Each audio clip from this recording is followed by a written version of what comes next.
Dans le cadre de la Semaine du Créole 2017, le lycée Gerty-Archimède présente, sur le thème Exil et métissage culturel, aux origines de la cuisine guadeloupéenne. La cuisine guadeloupéenne est le reflet de l'histoire de l'île, le reflet des différents peuples qui se sont installés dans l'archipel, indiens, Caraïbes ou Taïnos, peuples d'Afrique de l'Ouest, indiens ou tamouls du Sri Lanka, chinois, occidentaux, français, espagnols, anglais. L'Afrique.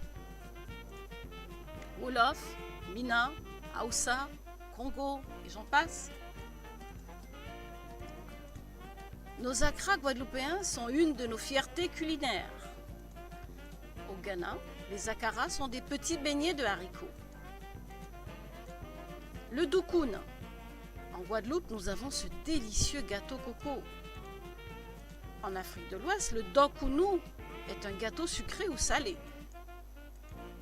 La goulou, le sandwich des gros appétits, pour ne pas dire des appétits voraces. Selon les recherches d'Hector Poulet, en langue haoussa du Nigeria, agoulou et du Niger angoulou signifierait vautour. Bébélé. Le mot bébélé vient du kikongo et signifierait morceau de viande. À l'époque de l'esclavage, les maîtres donnaient les abats du bœuf aux esclaves qui en faisaient une soupe avec des bananes et des racines. Matoutou. En Guadeloupe et en Martinique, nous préparons le matété ou matoutou, un plat à base de crabe. Atoutou en langue fongbe est un plat préparé à base de crabe. Le kalalou est un plat dans lequel on inclut des feuilles de madère et de la viande. En fongbe, langue africaine, kalalou a le même sens qu'en créole. Il est possible que le mot soit d'origine portugaise et désigne les gombos couramment ajoutés à ce plat.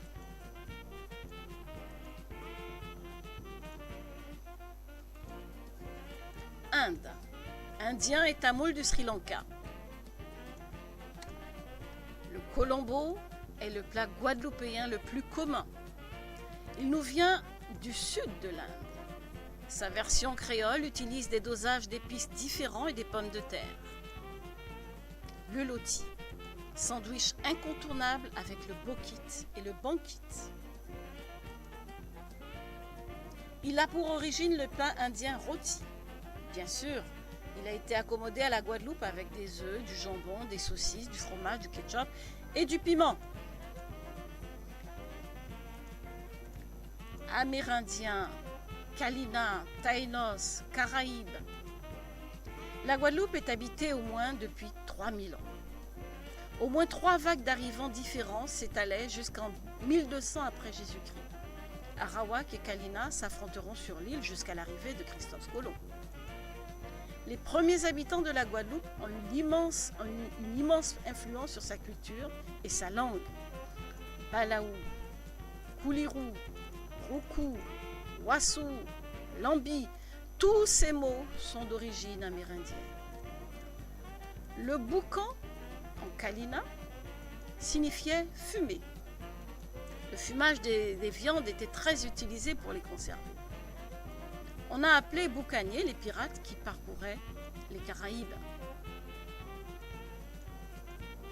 Cassave, galette de farine de manioc traditionnellement fourrée à la coco ou dans sa version moderne avec diverses confitures de fruits locaux.